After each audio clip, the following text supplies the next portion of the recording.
Hello అండి. This Shiva ఎక్వేరమ్స్. ప్రీవియస్‌గా నేను ఒక 3 వీడియోస్ అయితే చేశాననమాట. ఆ వీడియోస్ చూడకపోతే గనక ఫస్ట్ ఇలా వీడియోస్ కూడా చూడండి.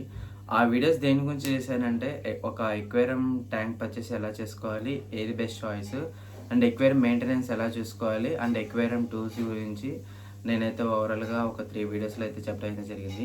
ప్రెజెంట్ ఈ వీడియో వచ్చేసరికి చాలామందికి ఫేవరెట్ అయిన lucky fish flower horn fish గురించి అయితే చెప్దామని చెప్పి అయితే ఈ వీడియో తీస్తున్నాననమాట. అండ్ చెప్పాలంటే నాకు కూడా ఫ్లవర్ హార్న్ ఫిష్ అనేది లక్కీ అనమాట. ఈ నా రూమ్‌లో ఆల్రెడీ ఒక ట్యాంక్ ఉంటుంది సెట్ చేసుకొని.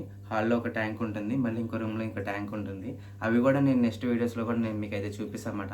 ప్రెజెంట్ నా రూమ్‌లో ఉన్న ఇదిగోండి ఫ్లవర్ హార్న్ చాలా అంటే చాలా అగ్రెసివ్‌గా ఉంటాడనమాట ఈడు. చేయి పెడితే మన దగ్గరికి వచ్చేసి ఆడేస్తుంటాడు. ఈడి పేరు జాక్ అనమాట. సో ఒక మంచి ఇంపోర్టెడ్ ఎక్వేరియంలో ఒక మంచి ఫ్లవర్ హార్న్ పెంచుకుంటాం. దీని మెయింటెనెన్స్ ఎలా, దీనికి కావాల్సినవి ఏమేమి అండ్ ఒక ట్యాంక్ ఏ మెజర్మెంట్స్లో ఉండాలి, మనం తీసుకునే ఫ్లవర్ హార్న్ ఏ టైప్ ఉండాలి, వీటి గురించి అయితే కనుక ఈ వీడియోలో ఫుల్గా అయితే నేను మీకైతే ఎక్స్ప్లెయిన్ చేస్తాను. ఫస్ట్ వచ్చేసరికి ఏంటంటే ఒక ట్యాంక్ సెటప్. మన రూమ్లో ఉన్న ప్లేస్ని బట్టి ఒక ట్యాంక్ సెటప్ అనేది మీరు చూసుకోండి. దానికి తగ్గట్టుగా ఒక ఫిష్ అనేది మనం తర్వాత తెచ్చుకోవచ్చు. అంటే మినిమం వచ్చేసరికి 1.5 ఫీట్ అయినా ప్లేస్ ఉండేలా చూసుకోండి అనమాట. 1.5 ఫీట్ లెంత్ ఉండాలి, హైట్ 1.5 ఫీట్ ఉండాలి. దాంట్లో మనకి ఏంటంటే 30 to ఒక 50 లీటర్ వాటర్ కెపాసిటీ పడుతుంది. సో ఫ్లవర్ హార్న్‌కి అంత వాటర్ కెపాసిటీ అనేది సరిపోతుంది. సో ఒక ప్లేస్ చూసుకొని మంచి ప్లేస్ నాకైతే కనుక కరెక్ట్గా బోట్ కింద ఇట్లా మంచి ప్లేస్ దొరికింది. ఒక టేబుల్ సెట్ చేసుకుని నేనైతే పెట్టేసా. ఇది 24 ఇంచెస్ లెంత్ వస్తుంది. హైట్ వచ్చేసరికి 20 ఇంచెస్ అనమాట. దీంట్లో సుమారుగా ఒక 6 లీటర్ వాటర్ పడుతుంది. చూసారుగా ఫ్లవర్ హార్న్ నేను తీసుకొచ్చుకుంది అయితే కానీ హెడ్ పాప్ సైజ్ అనమాట. అది 700 రూపీస్ పీస్ వచ్చేసరికి. అండ్ ఇది ఆల్రెడీ నేను రీసెంట్గా ఇన్స్టాగ్రామ్లో వీడియోస్ కూడా పెట్టే వీటి గురించి. అండ్ మనకేంటంటే ట్యాంక్లోనే లైట్ వస్తుంది, ఫిల్టరేషన్ ఉంటుంది అండ్ సపరేట్గా నేను ఇంకో ఫిల్టర్ కూడా పెట్టుకున్నాను అనమాట కొంచెం పర్ఫార్మెన్స్ కోసం. చూస్తే మీరు బాటంలో కూడా అసలు కొంచెం కూడా డస్ట్ ఏం కనిపించదు. ఈ ట్యాంక్ వీడియో కూడా నేను మీకు తర్వాత చూపిస్తాను. సో ఏంటంటే ఒక మంచి ఇంపార్టెంట్ ఎక్వేరియం అనేది తీసుకోండి అనమాట. నార్మల్ మాన్యువల్ గ్లాస్ ఎక్వేరియం కూడా మీరు పర్చేస్ చేయవచ్చు, అదే బెస్ట్ థింగ్. కాకపోతే ఎలా అంటే మాన్యువల్గా మీరు ప్రతిదీ దాంట్లో మీరే ఫిట్టింగ్ చేసుకోవాలంటే ఒక ఫిల్టర్ కానీ ఒక టాప్ కానీ ప్రతిదీ మీరే ఫిట్టింగ్ చేసుకోవాలి. అది ఏదైనా కొంచెం మీకు కుదరక సరిగ్గా సెట్టింగ్ చేయకపోతే కనుక ట్యాంక్ మెయింటెనెన్స్ బాగోదు, వాటర్ మెయింటెనెన్స్ బాగోదు, తర్వాత ఫిష్ అనేది కూడా డల్ అయిపోవడం, చనిపోవడం లాంటివి జరుగుతుంది. So maximum preference single time budget అనుకుని కొంచెం ఇన్వెస్ట్మెంట్ అయినా ఇంపోర్టెడ్ ఎక్వేరియమ్స్ తీసుకోండి. ఇంపోర్టెడ్ ఎక్వేరియమ్స్ మీకు లో ప్రైస్లో కావాలనుకుంటే మన శివ ఎక్వేరియమ్స్లో మనమైతే ఇంపోర్టెడ్ ఎక్వేరియమ్స్ లో ప్రైస్లో ఇస్తాం. అండ్ ఇంపోర్టెడ్ ఎక్వేరియమ్స్లో ఫ్లవర్ హార్న్ కాంబోస్ కూడా అయితే నేను ఈరోజు అయితే సెట్ చేస్తున్నాను అనమాట. మీరు నాది ఇన్స్టాగ్రామ్లో శివ ఎక్వేరియమ్స్ అని ఉంటుంది పేజ్, ఫాలో అవ్వండి. ఈరోజు అయితే కనుక నేను RX 400 ట్యాంక్ హైట్ వచ్చేసరికి 16 ఇంచెస్, విడ్త్ వచ్చేసరికి ఏమో 15 ఇంచెస్ ఉంటుంది. దాంట్లో ఒక 40 to 50 లీటర్ వాటర్ కెపాసిటీ ఉంటుంది. అది నన్ను head pop size flower horns అనేది ఈరోజు నేనైతే ఆఫర్ అయితే పెడుతున్నాను అనమాట. ఆ అమౌంట్ కూడా నేనైతే ఆ వీడియోలో మెన్షన్ చేయడం జరుగుతుంది. కంపల్సరీ అయితే కనుక ఆ వీడియో చూడండి. అండ్ తర్వాత ఒక మంచి ట్యాంక్ తీసుకున్న తర్వాత ట్యాంక్లో మనకు ఉండాల్సింది చెప్పాక ఫిల్టర్ అంటే మ్యాక్సిమం ఫిల్టర్స్ బాగుండాలి. ఫిల్టర్స్ బాగోకపోతే వాటర్ కండిషన్ అనేది సరిగ్గా ఉంటుంది. సో ఫిల్టర్స్ బాగుండాలంటే మనం తీసుకున్న ఒక ట్యాంక్లో ఫిల్టర్స్ అనేది నీట్గా మెయింటైన్ చేసుకోవాలి. అండ్ ఇంపోర్టెడ్ ఎక్వేరియన్స్ అయితే కనుక మీరు ఫిల్టర్స్ గురించి ఆలోచించి వస్తారా, టాప్ ఫిల్టర్ వస్తుంది, పైన వాటర్ ఫ్లోటింగ్ అవుతుంది చూసారా, పైన స్పాంజ్ ఉంటుంది అనమాట. ఈ కింద నుంచి వాటర్ అనేది పైకి వెళ్ళి పైన స్పాంజ్ మీద ఆ డస్ట్ మొత్తం కూడా అలా స్ట్రక్ అయ్యి తర్వాత ఫ్రెష్ వాటర్ అనేది ట్యాంక్లోకి వస్తుంది. అట్లా మొత్తం సెట్టింగ్ ఎక్వేరియం కూడా పర్చేస్ చేసాం. తర్వాత ఫిష్ వచ్చేసరికి చాలామంది బిగినర్స్కి అయితే కనుక మీరు హై రేంజ్లో ఆలోచించొద్దండి. జస్ట్ నార్మల్గా హెడ్ పాప్ సైజుల్లో కన్ఫర్మ్ మేల్ అనేవి ఉంటాయి అనమాట. వెండర్ని మీరు అడిగితే కనుక వాళ్ళు చూసి మీకు హెడ్ పాప్ సైజులో మంచిగా మేల్ అయ్యేవి క్వాలిటీ బాగానే ఇస్తారు. 700, 800, 650, 1000 లోపల దొరికేస్తుంటాయి మనకి. అవి ఒక మంచి పీస్ ఒకటి తీసుకోండి సరిపోతుంది. దాంతోపాటు ఫుడ్ వచ్చేసరికి స్టార్టింగ్లోనే హంపీ హెడ్, రాయల్ అలా అని చెప్పి హై బడ్జెట్కి వెళ్ళిపోవద్దు. ఆల్రెడీ మీరు ఫ్లవర్ హార్న్ మీద కొంచెం అమౌంట్ పెడుతున్నారు కదా. సో మనకి ఏంటంటే క్విక్ రెడ్ ఉంటుంది. క్విక్ రెడ్ కానీ ఫ్లవర్ హార్న్ రాయల్ కంపెనీలో మంచి కంపెనీ ఏమైనా తక్కువ బడ్జెట్లో రాయల్ కంపెనీ ఉంది, క్విక్ రెడ్ ఉంది, ఓపికో ఉంటుంది. వీటిలో ఏదైనా స్టార్టింగ్ స్టేజ్లో మనకు ఒక 1 మంత్ వరకు కూడా అది యూజ్ చేయండి.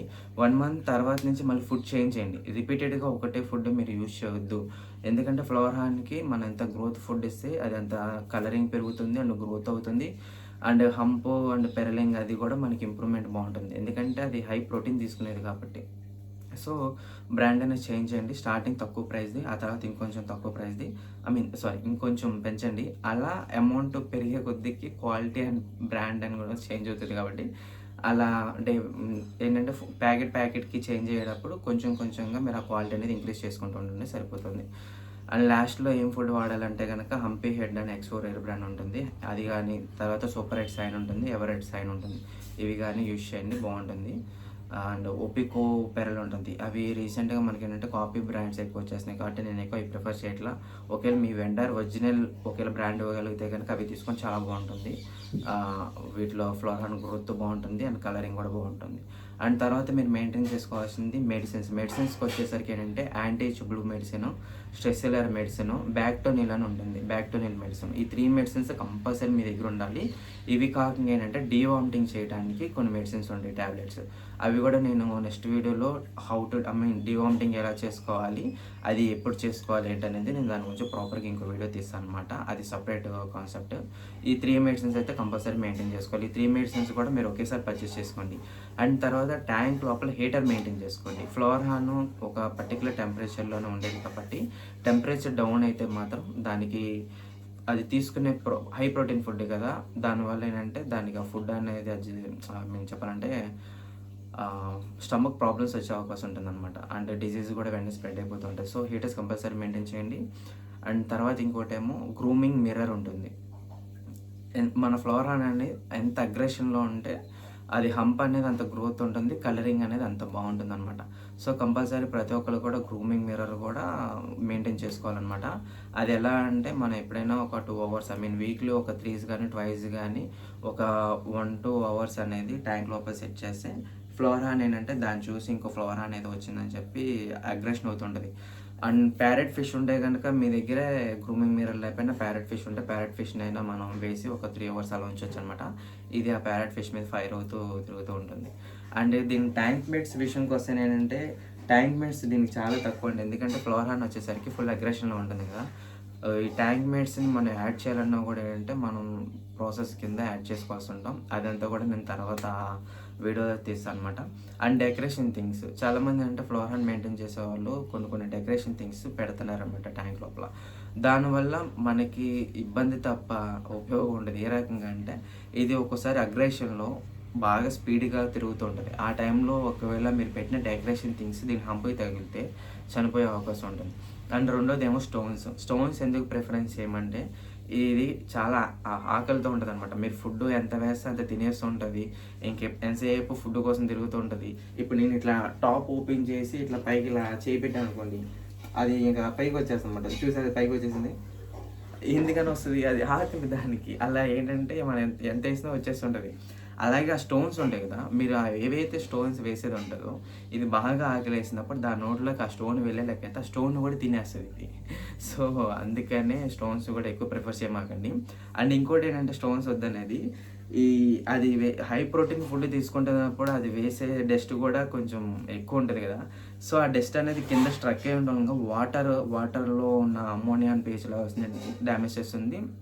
అండ్ వాటర్ కూడా వెంటనే పొల్యూట్ అయిపోతుంది. సో ఎలా చూసుకున్నా కూడా స్టోన్స్ అనేది అసలు ప్రిఫర్ చేయమాకండి, అది బెస్ట్ థింగ్ కాదు. ఒకవేళ వెయ్యాలని ఫిక్స్ అయితే బిగ్ సైజ్ స్టోన్స్ ఉంటుంది, అవి వేసుకోవచ్చు. ఫిల్టర్స్ మాత్రం జాగ్రత్తగా చూసుకోండి. అండ్ సైఫాన్ ఉంటుందన్నమాట, సైఫాన్ కూడా మెయింటైన్ చేసుకోవాలి. ఆ సైఫాన్తో ఎవ్రీ 10 డేస్కి ఒకసారి కంపల్సరీ కూడా 20-30% వాటర్ అనేది మనం కంపల్సరీ చేంజ్ చేయాలి దీనికి. అది మ్యాండేటరీ ఉంటుంది. బాటంలో ఉన్న డస్ట్ వరకు ఒక 20-30% వాటర్ అనేది ఎవ్రీ 10 డేస్కి ఒకసారి చేంజ్ చేసుకోండి, సరిపోతుంది. అండ్ ఫుల్ వాటర్ చేంజ్ అనేది మాత్రం ఫ్లోరాన్కి ఎక్కువ ప్రిఫరెన్స్ చేయమాకండి. వీళ్ళకి ఏంటంటే అద్దం మీద ఉన్న ఏదైతే అలాగే ఉంటుందో వాటిని క్లీన్ చేయడానికి స్క్రబ్బర్స్ ఉంటుంది, అవి మెయింటైన్ చేసుకోండి. తర్వాత మ్యాగ్నెట్ ఉంటుంది, మ్యాగ్నెట్స్ మెయింటైన్ చేసుకోవచ్చు. అండ్ మనం బాటమ్ ఎలాగో ఎంటీ పెడతాం కాబట్టి డస్ట్ అనేది ఎప్పుడు కూడా మనకి వెళ్ళిపోతుంది అండ్ నీట్గానే ఉంటుంది. సో ఏంటంటే ఫుల్ ట్యాంక్ క్లీనింగ్ అనేది ఏమవుతుందంటే ఫిష్ చాలా స్ట్రెస్ అయిపోతాయి. 5 మంత్స్కో 6 మంత్స్కో వన్స్. అప్పుడు కూడా ఏం చేస్తారంటే ట్యాంక్లో పైన ఉండే సగం వాటర్ అనేది సైఫాన్తో తీసి ఒక పాట్లోకి ఏదైనా తీసుకొని ఆ తర్వాత ఫిష్ని దాంట్లోకి వేసి ట్యాంక్ మొత్తం నీట్గా క్లీన్ చేసి సెట్ చేసిన తర్వాత ఫ్రెష్ వాటర్ వేసి ఆ తర్వాత ఈ వాటర్తో పాటు మనం ఫ్లోరాన్ని మనం టెంపరేచర్ మ్యాచ్ చేసుకొని వదులుకోవాలి. ఎందుకంటే ఒకేసారి టెంపరేచర్ అనేది చేంజ్ అయినప్పుడు ఫిష్ కొంచెం స్ట్రెస్ అవ్వడానికి అవకాశం ఉంటుంది. అండ్ ఇప్పుడు ఇది చిన్నదే కాబట్టి ఇది వెంటనే స్టేబుల్ అవుతుంది. పెద్దదైన తర్వాత కొంచెం డెలికేట్గా ఉంటాయి. వీటి లైఫ్ చెప్పడం మర్చిపోయాను. వీటి లైఫ్ వచ్చేసరికి 12 ఇయర్స్ ఉంటుంది. అప్ టు 12 ఇయర్స్ కూడా ఉంటుంది. మనం చూసుకునే మెయింటెనెన్స్ బట్టి ఉంటుంది. సైజ్ వచ్చేసరికి ఏమో 1 feet వరకు పెరుగుతుంది అనమాట. మనం చూసుకునే విధానం బట్టి మనం ఇచ్చే ట్యాంక్ కెపాసిటీ బట్టి ఉంటుంది అది. అండ్ కలరింగ్ వచ్చేసరికి చెప్పాక కలరింగ్ కానీ, గ్రోత్ కానీ, హంప్ గ్రోత్ కానీ ప్రతిదీ కూడా మనం చూసుకునే మెయింటెనెన్స్ మీద చాలా వరకు ఆధారపడి ఉంటుంది. అండ్ దాని జెనెటిక్ బట్టి కూడా, మీరు తీసుకునే క్వాలిటీ బట్టి కూడా దాని క్వాలిటీ ఆధారపడి ఉంటుంది. అండ్ అంతకుమించి ఇంకా హైప్ తీసుకోవాలనుకున్నప్పుడు మనం జాగ్రత్తగా చూసుకోవాలి, మెయింటెనెన్స్ చేసుకోవాలి. అండ్ ఎవ్రీ 28 daysకి ఒకసారి మాత్రం డీవామిటింగ్ చేసుకోవాలి. నా ఛానల్ అయితే సబ్స్క్రైబ్ చేసుకొని నేను డీవామిటింగ్ గురించి సపరేట్ వీడియో కూడా చేస్తాను అనమాట. అండ్ అంతేనండి. దీని గురించి చెప్పాలంటే ఇంక చాలా ఉన్నాయి. నేను చెప్పుకుంటూ పోతే ఇది చాలా పెద్ద వీడియో అయిపోతుంది. దీని మీద ఇంకో 2 వీడియోస్ అయితే నేను చేస్తాను. వాటిలో ఇంకొన్ని పాయింట్స్ నేను ఏవైతే చెప్పని ఉంటే అవన్నీ కూడా దాంట్లో చెప్తాను అనమాట. మొత్తానికి లక్కీ ఫిష్ చాలా బాగుంటుంది అనమాట. నేను నా ఇన్స్టా పేజ్లో ఈరోజు దీని గురించి కాంబో ఆఫర్ కూడా పెడతాను అనమాట. మీ అందరికీ పర్చేస్ చేసే రీజనబుల్ ప్రైస్లో. అండ్ అందులోనే మీకు ఏంటంటే ట్యాంక్ వస్తుంది. ట్యాంక్లో స్ట్రెస్సిలర్ మెడిసిన్ వస్తుంది, తర్వాత గ్రూమింగ్ మిర్రర్ వస్తుంది, ఫిష్కి ఫుడ్ వస్తుంది, తర్వాత నేను ఏవైతే చెప్పాను ఆ మెడిసిన్స్తో పాటు తర్వాత ఫిష్ కూడా అనమాట. ఈ ఓవరాల్ సెటప్ ఇంకా మీరు సపరేట్గా పర్చేస్ చేసుకునే విధం ఏం లేకుండా మొత్తం అన్నీ కలిపి ఒక కాంబో కింద సెట్ చేసి విత్ ట్రాన్స్పోర్ట్ ఛార్జెస్ మన ఆల్ ఓవర్ ఏపీ తెలంగాణ కూడా ట్రాన్స్పోర్ట్ చేస్తున్నాం అనమాట. విత్ ట్రాన్స్పోర్ట్ ఛార్జెస్తో నేనైతే మంచి ప్రైస్ అయితే పెడతాను అనమాట. Wait and see. Thank you. చూసారా ఎంత అగ్రెషన్లో ఉన్నాడు వీడు. ప్రాపర్ ఫీడింగ్ ఇచ్చుకుంటూ మనం గ్రూమింగ్ చేసుకుంటే చాలా అంటే చాలా బాగుంటుంది.